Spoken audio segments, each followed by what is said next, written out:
আসসালামু আলাইকুম, আমন্ত্রণ জানাচ্ছি মাই টিভি রাতের সংবাদে। আপনাদের সঙ্গে আছি আমি আরশিদ আলী। আর শুরুতেই থাকছে সংবাদ শিরোনামগুলো। দেশে আরও 14 জনের প্রাণ কেড়ে নিল করোনা, মৃতের সংখ্যা 228, নতুন 887 জন সহ মোট শনাক্ত 14,657 জন। করোনায় সৃষ্ট বাধা দূর করে দেশকে এগিয়ে নেওয়ার প্রত্যয় প্রধানমন্ত্রীর, মনের জোর রাখার পাশাপাশি বিশ্ব স্বাস্থ্য সংস্থার বিধি মেনে চলার আহ্বান। করোনা পরীক্ষায় আরও 16টি ল্যাব চালুর ঘোষণা স্বাস্থ্যমন্ত্রীর, হাসপাতালের সংখ্যাও বাড়ানোর আভাস। সীমিত আকারে খুলেছে ছোট বড় বিপণী বিতান সহ কিছু শপিং মল, স্বাস্থ্যবিধি ও সামাজিক দূরত্ব বজায় রেখেই কেনাকাটা।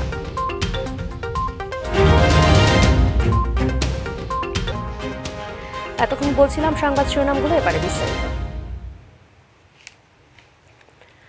দেশে 24 ঘন্টায় করোনা রোগী শনাক্ত হয়েছেন 887 জন। এ পর্যন্ত একদিনে এটাই সর্বোচ্চ শনাক্ত। এ নিয়ে এখন পর্যন্ত করোনা পজিটিভ রোগী শনাক্ত হলেন 14,657 জন। আর 24 ঘন্টায় মৃত্যু হয়েছে 14 জনের। এ নিয়ে মৃতের সংখ্যা দাঁড়ালো 228 জনে। এছাড়া 24 ঘন্টায় সুস্থ হয়েছেন 236 জন। এ নিয়ে মোট সুস্থ হলেন 2,650 জন। স্বাস্থ্য অধিদপ্তরের নিয়মিত স্বাস্থ্য বুলেটিনে এই তথ্য জানানো হয়। আরও জানাচ্ছেন আমিনুল মজলিস। দেশে করোনা আক্রান্তের সংখ্যা ছাড়ালো 14,500। কোভিড-19 সম্পর্কিত সার্বিক পরিস্থিতি নিয়ে অনলাইন বুলেটিনের ভিডিও কনফারেন্সে জানানো হয় এই তথ্য। এই পরীক্ষা সম্পন্নের মধ্যে আমাদের শনাক্ত হয়েছে এতদিনের মধ্যে সর্বোচ্চ 887 জন এবং এ পর্যন্ত শনাক্ত 14,657 জন। একদিনের ব্যবধানে বাড়ল মৃত্যুর সংখ্যাও। আক্রান্ত ব্যক্তির সংখ্যাও বেশি, আমাদের আজকে মৃত্যুর সংখ্যাও বেশি। আজকে গত 24 ঘন্টায় মৃত্যুবরণ করেছেন 14 জন। আমাদের মোট মৃত্যুর সংখ্যা হলো 228 জন। বরাবরের মতোই মৃতদের অধিকাংশই পুরুষ 10 জন এবং নারী 4 জন। পুরুষ যারা ইন্তেকাল করেছেন তাদের মধ্যে 41 থেকে 50 বছরের মধ্যে 4 জন, 51 থেকে 60 বছরের মধ্যে 2 জন এবং 61 থেকে 70 বছরের মধ্যে 3 জন এবং 91 থেকে 100 বছরের মধ্যে 1 জন। সারা দেশে 36টি ল্যাবে গত একদিনে 5,738টি নমুনা পরীক্ষা করা হয়েছে বলে বুলেটিনে জানানো হয়।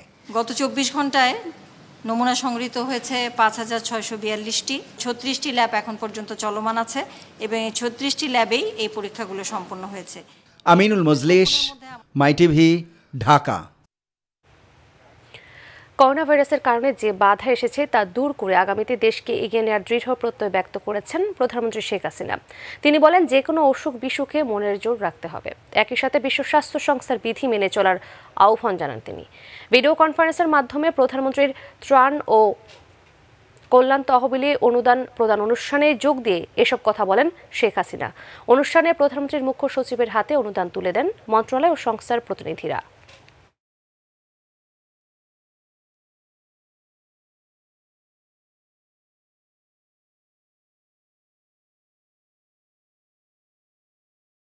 তবে করোনা ভাইরাসের কারণে সেখানটা বিরাট ধাক্কা লেগেছে, বাধা এসেছে। তো আমি আশা করি এই বাধাও দূর করে আগামী দিনে বাংলাদেশ এগিয়ে যাবে। বিশ্বব্যাপী যে সমস্যা, সে সমস্যাটাও দূর হবে। তবে এখানে আমি বলবো যে এই অসুখ বিসুখ হলে পরে মানুষকে মনে সাহস রাখতে হবে, কারণ শুধু ডাক্তার বা ওষুধ দিয়েই ভালো হবে না। মনের জোর থেকে, আত্মবিশ্বাস থেকেও কিন্তু অনেকটা সুস্থ হওয়া যায়। আর সেই সাথে সাথে আমাদের শিক্ষা অধিদপ্তর থেকে যে সমস্ত নির্দেশনা দেওয়া হয়েছে বা বিশ্ব স্বাস্থ্য সংস্থা যে সকল নির্দেশনা দিয়েছে, সকলকে সেটা মেনে চলতে হবে।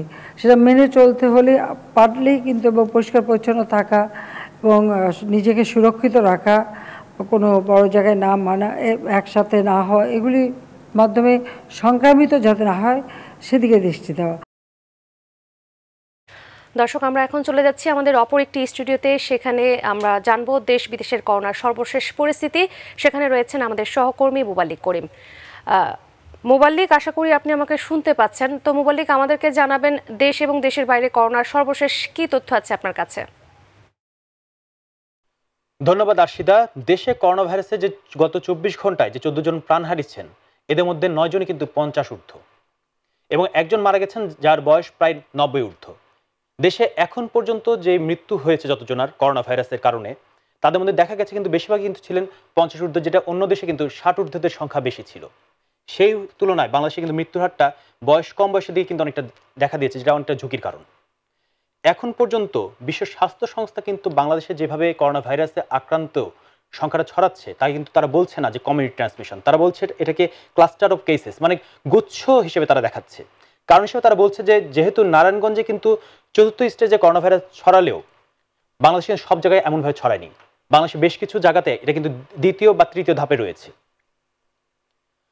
চলে যাচ্ছি বিশ্বের অন্য দেশের এবং বিশ্বের পুরো পরিস্থিতি দেখাতে। এখন পর্যন্ত করোনা ভাইরাসে আক্রান্তের সংখ্যা প্রায় 40,39,000, মৃতের সংখ্যা 2,79,000 ছাড়িয়েছে, আর সুস্থ আছেন প্রায় 13,78,000। জনস হপকিনসন বিশ্ববিদ্যালয় যে টালি দেয় সেই অনুযায়ী এখন পর্যন্ত মৃত্যুর দিকে এবং আক্রান্তের দিকে 2/3 কিন্তু যুক্তরাষ্ট্রে। এখন পর্যন্ত তারা বলছে মৃত্যু হয়েছে প্রায় 1/3 মৃত্যু হয়েছে যুক্তরাষ্ট্রে, যা সব দেশের চেয়ে কিন্তু অনেকটা শীর্ষে রয়েছে। বিভিন্ন আন্তর্জাতিক যে গণমাধ্যম তারা কিছু প্রতিবেদন তুলে ধরেছেন, তারা বলছেন সঠিকভাবে এই তদন্ত প্রতিবেদন কিন্তু উঠে আসেনি যে প্রকৃত পক্ষে বা প্রকৃত সংখ্যাটা কত, যে আক্রান্ত হয়েছে এখন পর্যন্ত কত। তারা বলছে যে আক্রান্তের প্রকৃত সংখ্যা আমরা যা জানছি তার চেয়ে হয়তো বা অনেকটা বেশি। এদিকে স্পেন সহ কয়েকটি দেশে কিন্তু মৃত্যুর যে সংখ্যা তা ধীরে ধীরে অনেকটা কমে এসেছে, কিন্তু অনেক বিশেষজ্ঞরা বলছেন এসব কিছু মানার আগেই এই লকডাউনটি তুলে নেওয়ার কারণে সামাজিকভাবে কিন্তু সংক্রমণ হারটা আবারও 2য় ধাপে বাড়তে পারে। তারা বলছেন হয়তোবা এই ধাপটা 2য় ঢেউটা হতে পারে আগের চেয়ে অনেক ভয়ঙ্কর। এদিকে মহামারী কারণে বিশ্বের যে বাজার এবং অর্থনীতির যে অবস্থা সেটি কাটিয়ে উঠতে অনেক দেশের সরকারই কিন্তু প্রাথমিকভাবে প্রস্তুতি নেওয়া শুরু করেছেন, অনেকে এগিয়েও গেছেন, অনেক দেশে বেকার হয়েছেন অনেকে। এরই মধ্যে বেকার ভাতা এবং বেকার যুবকদের যে সাহায্য বা বেকার যে সংস্থাগুলো রয়েছে বেকারদের এখান থেকে উদ্ধার করার জন্য তাদের যে পরিমাণ আর্থিকভাবে সংকট উত্তরণের যে টাকা পয়সা দিয়ে সাহায্য করেছেন তার পরিমাণে কিন্তু অনেকে লাভবান হয়েছেন। আসছি রাশিয়ার দিকে। রাশিয়াতে গত 24 ঘন্টায় যে আক্রান্ত হয়েছে তার সংখ্যা প্রায় 11,000 ছাড়িয়েছে। এখন পর্যন্ত রাশিয়াতে মোট আক্রান্তের সংখ্যা 2 লাখের বেশি। অনেকেই বলছেন এই আক্রান্তর কিন্তু ধরনটা অনেকটা উহানের মতো, উহানে যেভাবে ধীরে ধীরে সংক্রমণটা হয়েছিল এখানে কিন্তু তেমনটা হয়েছে, কিন্তু রাশিয়ার দিকে কিন্তু উহানের মতো ততটা কোনো ব্যবস্থা নেওয়া হয়নি এই করোনা ভাইরাসকে প্রতিরোধ করতে। দক্ষিণ কোরিয়াতে কিন্তু তেমনটা ছিল না করোনা ভাইরাসের প্রকোপ, কিন্তু গত কয়েকদিনে নাইট ক্লাব ছাড়াও কিছু ব্যক্তিগত উদ্যোগে কিছু নাওয়া পার্টিতে লোকজনের সমাগম হওয়ার কারণে কিন্তু অনেকটা বেড়েছে এই আক্রান্তের সংখ্যা। তারা বলছেন প্রায় প্রতিদিন 30 থেকে 40 জন করে কিন্তু তারা আক্রান্তের সংখ্যা তারা দেখছেন। এই ছিল এখন পর্যন্ত দেশ ও আন্তর্জাতিক অঙ্গনে কিছু তথ্য আমার কাছে। আবারও ফিরে চলে যাচ্ছি আমরা নিউজ স্টুডিওতে। আশিদা। মুবাল্লিক, আপনাকে অসংখ্য ধন্যবাদ। দর্শক, করোনা ভাইরাসের সর্বশেষ পরিস্থিতি জানাচ্ছিলেন আমাদের সহকর্মী মুবাল্লিক করিম। জানাবো আরও কিছু সংবাদ। করোনা পরীক্ষার জন্য আরও 16টি ল্যাব চালু হচ্ছে বলে জানিয়েছেন স্বাস্থ্যমন্ত্রী জাহিদ মালেক। রাজধানীর ইস্কাটনে হলি ফ্যামিলি হাসপাতালকে করোনা চিকিৎসার জন্য চালু করতে গিয়ে কথা জানান স্বাস্থ্যমন্ত্রী। করোনা আক্রান্তের চিকিৎসার জন্য আরও হাসপাতাল বাড়বে বলেও জানান তিনি। বিস্তারিত জানাচ্ছেন ডেনিস জং। বর্তমানে রাজধানীতে 12টি হাসপাতালে চলছে করোনা আক্রান্তদের চিকিৎসা সেবা কার্যক্রম। রোববার এই তালিকায় যুক্ত হল ইস্কাটনে অবস্থিত হলি ফ্যামিলি হাসপাতাল। 500 শয্যার এই হাসপাতালে রয়েছে আইসিইউ, ভেন্টিলেশন সহ সব ধরনের সুযোগ সুবিধা। 2-1 দিনের মধ্যেই এখান থেকে করোনা আক্রান্তের চিকিৎসা সেবা দেয়া যাবে। দেশে করোনা পরীক্ষার সংখ্যা যেন আরও বাড়ে সেজন্য নতুন 16টি ল্যাব চালুর কথা জানান স্বাস্থ্যমন্ত্রী জাহিদ মালেক। তবে এর জন্য কিছুটা সময় লাগবে বলে উল্লেখ করেন তিনি। 1 মাস আগে 100 টেস্ট হতো, এখন প্রায় 6000 টেস্ট হয়। আমাদের প্রায় 35টি আমরা ল্যাব ইতিমধ্যে করেছি। আমরা আরও 16টি ল্যাব অল্প দিনের মধ্যে আরও চালু হয়ে যাবে, এবং তাতে আমরা হিসাব করে দেখেছি সবগুলো চালু হয়ে গেলে প্রায় 60টি ল্যাব কাজ করবে, এবং সেই ল্যাবগুলো স্থাপন করতেও সময় লাগে, তার যন্ত্র লাগে, ম্যান পাওয়ার লাগে, তাদেরকে প্রশিক্ষণ দিতে হয়, এই সব কিছু করতে তো একটু সময় লাগে। করোনা পরীক্ষার সার্টিফিকেট ছাড়া অনেক হাসপাতাল অন্য রোগে আক্রান্তদের ভর্তি নিচ্ছে না, এমন প্রশ্নের উত্তরে জাহিদ মালেক বলেন শিগগিরই এই সমস্যার সমাধান হবে। কোভিড সার্টিফিকেট দেওয়ার জন্য আমরা বলেছি, এবং কোনো জায়গায় দেওয়া হচ্ছে, এবং আগামীতে সব জায়গায় দেওয়া হবে। এছাড়া আগামী সপ্তাহে বসুন্ধরায় করোনা চিকিৎসায় আরও একটি হাসপাতাল চালু হবে। ড্যানিত রং, মাই টিভি, ঢাকা। সীমিত আকারে খুলে দেওয়া হলো রাজধানীর ছোট বড় বিপণী বিতান সহ বেশ কয়েকটি শপিং মল। করোনা বিস্তার রোধে এসব বিপণী বিতানগুলো সরকারের স্বাস্থ্যবিধি ও সামাজিক দূরত্ব বজায় রেখেই নিয়ম মাফিক খোলা রাখা হবে বলে জানিয়েছেন মার্কেট কর্তৃপক্ষ। আর দীর্ঘদিন বন্ধ থাকা মার্কেট খোলা পেয়ে ঈদেও কেনাকাটার চেয়ে প্রয়োজনীয় কেনাকাটার প্রতি আগ্রহ দেখা গেছে ঘরে আটকা থাকা মানুষের। আরও জানাচ্ছেন জাহিদ আহমেদ বাবু। করোনাকালীন এই সময়ে পবিত্র ঈদ উল ফিতরকে সামনে রেখে সরকারি শর্ত মেনে দীর্ঘ ৪৫ দিন পর খুলতে শুরু করেছে রাজধানীর বিপণী বিতানগুলো। রোববার সকাল 10টা থেকে খুলে দেওয়া হয়েছে রাজধানীর ছোট বড় বেশ কিছু শপিং মল। এর মধ্যে রয়েছে নিউ সুপার মার্কেট, এলিফ্যান্ট রোডের বিপণী বিতান ও খিলগাঁও তালতলা মার্কেট সহ বেশ কিছু শপিং মল। তবে করোনা ঝুঁকি এড়াতে নেওয়া হয়েছে সর্বত্র সতর্কতা। সামাজিক দূরত্ব বজায় রাখতে খানিক পরপর মাইকে দেওয়া হচ্ছে সতর্ক বার্তা, সেই সাথে শরীরে দেওয়া হচ্ছে জীবাণুনাশক স্প্রে। এদিকে করোনা আতঙ্কের মধ্যেই দুপুরের পর থেকে বিপণী বিতানগুলোতে দেখা গেছে ক্রেতাদের উপস্থিতি। কেউ এসেছেন অতি প্রয়োজনীয় কেনাকাটা করতে, কেউ বা এসেছেন মার্কেটের পরিস্থিতি দেখতে। আজকে প্রথম বেচলাম, বেতার অনুমতি আশা করি ভালো হবে। আর ঈদের কেনাকাটা এবার মোটামুটি আগের মতো আর নাই, আগে যেরকম করে কিনতাম, কারণ একদিকে হচ্ছে মানুষের কাছে টাকা নাই। জানতে পারলাম যে আজকে কিছু কিছু মার্কেট খুলবে, সেজন্যই দেখতে আসছি যে কোথায় খুলছে। আমার মোবাইলটা নষ্ট হয়ে গেছে, সেটাই ঠিক করাতে আসছি আর কি। আর মার্কেট খোলা নিয়ে ভিন্ন ভিন্ন অবস্থানে রয়েছে ব্যবসায়ীরা। তারা বলছেন এ সময়ে মার্কেট খুলে দেওয়া ঠিক হয়নি, এতে সংক্রমণ বাড়তে পারে। আমাদেরও চাহিদা আছে বিধায় তো আমরা খুলছি, ঠিক না? কিন্তু আমাদের মতো না খোলাটাই বেটার ছিল। খুলছি যে আমরা ঈদের বেচা কেনার আশাই খুলছি, দেখি আমরা কি হয়, তারপরে বাকিটা আল্লাহ তাআলার কাছে। ভালো হয় নাই, তারপর মনে করেন খোলা তো দরকার, কারণ না খুললে তো আর হয়ে যাচ্ছে না। আবার অনেক ব্যবসায়ী মনে করছেন ঈদকে সামনে রেখে বিপণী বিতানগুলো খুলে না দিলে অর্থনৈতিক ঝুঁকিতে পড়তে হবে। ভাই খুব আনন্দ লাগতেছে ভাই, অনেকদিন পর তো ভাই, পকেটের অবস্থা ভালো না মানুষের। সকাল 10টা থেকে বিকাল 4টা পর্যন্ত মার্কেট, সরকারি অনুযায়ী আমাদের সামাজিক দূরত্ব বজায় রেখে আমরা এই দোকানদারি এটা চালাবো।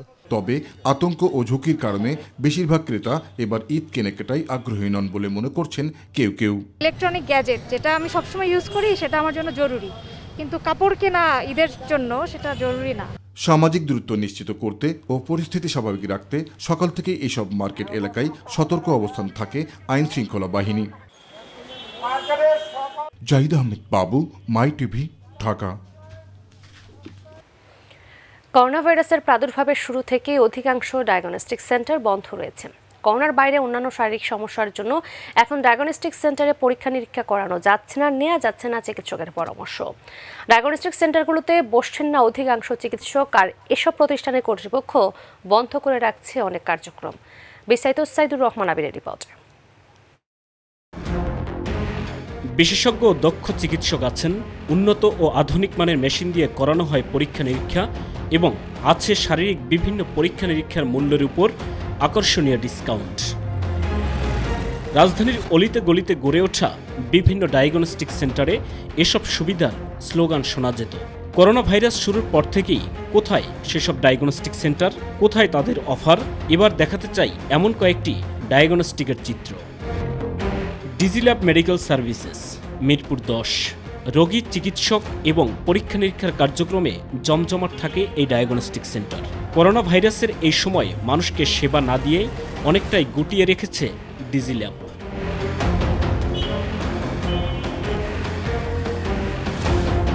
এখানে ডট দেওয়া না, ওই পাশে মানে এই পাশটাকে বন্ধ রেখেছি, আমাদের ওই পাশে ডট করতে হবে।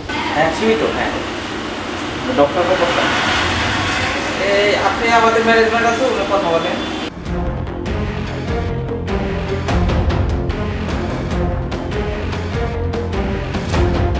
গর্ভবতী নারীদের চিকিৎসা ও ডেলিভারির অন্যতম সেবাকেন্দ্র ম্যারি স্টোপস। এমন গুরুত্বপূর্ণ ক্লিনিকটির কি অবস্থা দেখুন। বন্ধ কেন ভাই? আরো প্রায় অনেকদিন আগে থেকে বন্ধ করে রাখি। অনেকে ফিরে যায়, দেখা যাচ্ছে যে টিকা দেওয়ার জন্য আসে, ফিরে যায়। এবার মিরপুর 1-এর মেডিনেট মেডিকেল সার্ভিসেস। তথ্য আছে অনেক চিকিৎসকই আসেন না রোগী দেখতে, যা স্বীকার করলেন কর্তৃপক্ষ।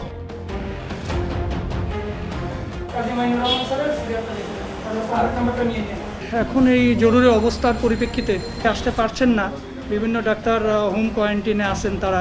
ইসলাম ডায়াগনস্টিক ল্যাব ও ফিজিওথেরাপি সেন্টার পরীক্ষা নিরীক্ষার কার্যক্রম কিছুটা চললেও আসেন না সিনিয়র চিকিৎসকরা। বন্ধ করে রাখা হয়েছে ফিজিওথেরাপি সেবা। ইসলাম ডায়াগনস্টিক ল্যাব থেকে বলছি। ওয়ালাইকুম আসসালাম ভাই, এখন ফিজিওথেরাপি করানো যাবে? না ফিজিওথেরাপি হ্যাঁ না, লিভারের ডাক্তারও এখন পরিস্থিতি ভালো না হইলে কনসালটেন্ট যারা প্রফেসর তারা বসে না, আপাতত বসবে না।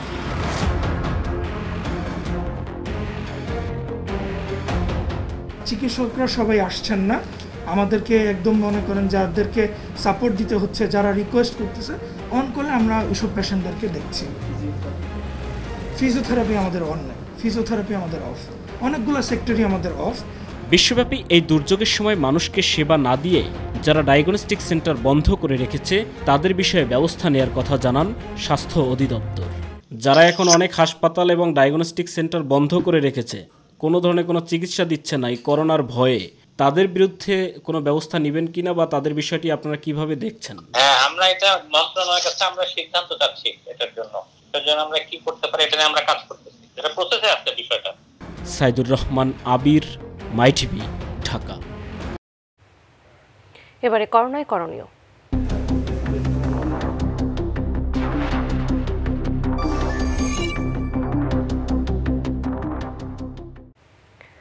করোনা ভাইরাসের কোনো ওষুধ এখনও হাতের নাগালে আসেনি। অনেকে আক্রান্ত হলেও ঘরেই থাকতে হচ্ছে আইসোলেশনে। সেই সময় কিছু ভেষজ চিকিৎসা ব্যবস্থার তথ্য উঠে এসেছে নানা সামাজিক যোগাযোগ মাধ্যম ইউটিউবে, যদিও এসবের অনুমোদন দেয়নি বিশ্ব স্বাস্থ্য সংস্থা বা স্বাস্থ্য অধিদপ্তর। শারমিন আজাদের রিপোর্ট। করোনা ভাইরাস মোকাবেলায় ভারতের প্রধানমন্ত্রী নরেন্দ্র মোদী বহু বছর ধরে প্রচলিত বিভিন্ন ভেষজ ঔষধ ব্যবহার করার ব্যাপারে পরামর্শ দিয়েছিলেন। তিনি বলেছিলেন, জনগণের উচিত বিশেষ একটি ভেষজ ঔষধ ব্যবহারের ব্যাপারে সরকারের নির্দেশনা অনুসরণ করা। এর নাম কাধা। এটি তৈরি করা হয় তুলসী পাতা, শুকনো আদা, দারুচিনি, গোলমরিচ, কিশমিশ ইত্যাদি একসাথে মিশিয়ে। সোশ্যাল মিডিয়া ও বিভিন্ন হার্বাল চিকিৎসকদের প্রচারণায় বাংলাদেশেও এ ধরনের ভেষজ ঔষধের পরামর্শ উঠে আসে। ঠান্ডা, কাশি, জ্বর অবশ্যই দেখা যাচ্ছে। সেক্ষেত্রে আমি বলে থাকি প্রথমত লবণ দিয়ে গড়গড় করা এবং সাথে সাথে প্রতিদিন অন্তত 3 থেকে 4 কাপ রং চা, দারচিনি, আলাচ এবং সাথে আপনার লবঙ্গ দিয়ে 3-4 কাপ চা খাবে এবং সর্বোপরি প্রতিদিন অন্তত 2 বার গোসল করবেন। তবে বিশেষজ্ঞরা বলছেন, এই ভেষজ গ্রহণ করলে করোনা ভাইরাস ঠেকাতে যে দেহের প্রতিরোধ ক্ষমতা বাড়বে তার পক্ষে কোনো প্রমাণ নেই। ট্রেডিশনাল বিলিফ হলে যে গলা ব্যথা হচ্ছে, গরম পানি গড়গড়া করলে লবণ পানি গড়গড়া করলে উপকার হবে, এগুলো করোনা ভাইরাসের চিকিৎসায় এগুলার মানে সুনির্দিষ্ট ভূমিকা আছে, এটা মানে বৈজ্ঞানিকভাবে কোনো প্রমাণ নাই।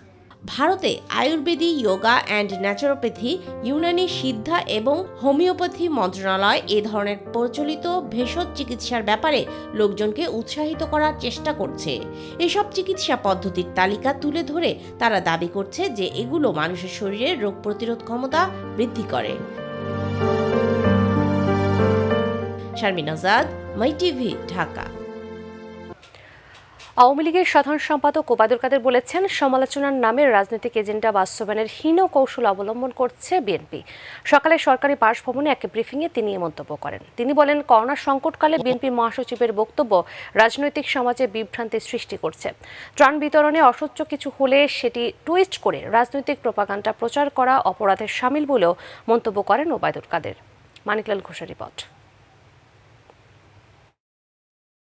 করোনা সংকট মোকাবেলায় দলের অবস্থান জানাতে সরকারি বাসভবনে গণমাধ্যমের সাথে কথা বলেন সড়ক পরিবহন ও সেতু মন্ত্রী আওয়ামী লীগের সাধারণ সম্পাদক ওবায়দুল কাদের। মাননীয় প্রধানমন্ত্রীর নির্দেশনা এ পর্যন্ত দেশে 4 কোটি মানুষের মাঝে নগদ ও ত্রাণ সহায়তা দেয়া হয়েছে। এছাড়া দলীয়ভাবে আমাদের সভানেত্রী নির্দেশে সারা দেশে দলের নেতাকর্মীরা প্রায় 1 কোটি পরিবারের মাঝে খাদ্য সহায়তা ও নগদ সহায়তা প্রদান করেছেন। চলমান সংকট মোকাবেলায় জাতির ঐক্যবদ্ধ প্রয়াসে বিএনপি বিভ্রান্তি ছড়িয়ে ফাটল ধরাবার চেষ্টা করছে বলে মন্তব্য করেন তিনি। মির্জা ফখরুল সাহেবের মন্তব্য দেশের রাজনৈতিক সমাজ ও গণসমাজের নামে বিভ্রান্তি তৈরির অপকৌশল মাত্র। সরকারের সমালোচনার নামে রাজনৈতিক এজেন্ডা বাস্তবায়নের হীন কৌশল অবলম্বন করেছে বিএনপি। মহামারী তথা দুর্যোগের সময় প্রয়োজন সকলের ঐক্যবদ্ধ প্রয়াস, একথা আমরা বারবার বলেছি। ত্রাণ বিতরণে কোথাও অস্বচ্ছতা থাকলে প্রোপাগান্ডা না ছড়িয়ে প্রকৃত সত্য তুলে ধরতে বিএনপির প্রতি আহ্বান জানান ওবায়দুল কাদের। রিলিফ কাজে অস্বচ্ছ কিছু হলে প্রকৃত সত্য যে কেউ তুলে ধরতে পারে,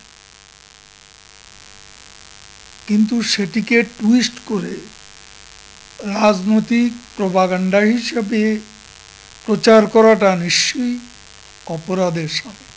এদিকে দলের সভাপতি প্রধানমন্ত্রী শেখ হাসিনার নির্দেশনা বাস্তবায়নে রাজধানী সহ দেশের বিভিন্ন জেলায় করোনা সংকটে কর্মহীন ও অসহায়দের মাঝে ত্রাণ সামগ্রী বিতরণ করেন আওয়ামী লীগ ও তার সহযোগী সংগঠন সহ দলীয় সংসদ সদস্যরা।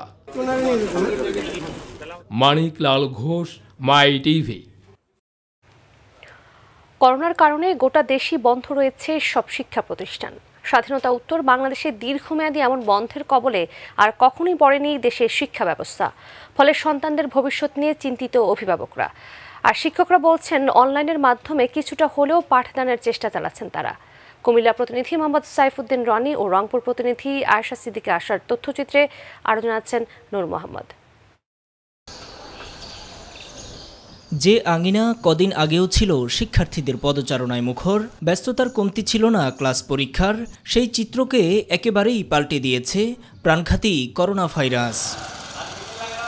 করোনার সংক্রমণ রোধে গেল 17 মার্চ থেকে গোটা দেশে চলা সাধারণ ছুটিতে বন্ধ রয়েছে শিক্ষা প্রতিষ্ঠান।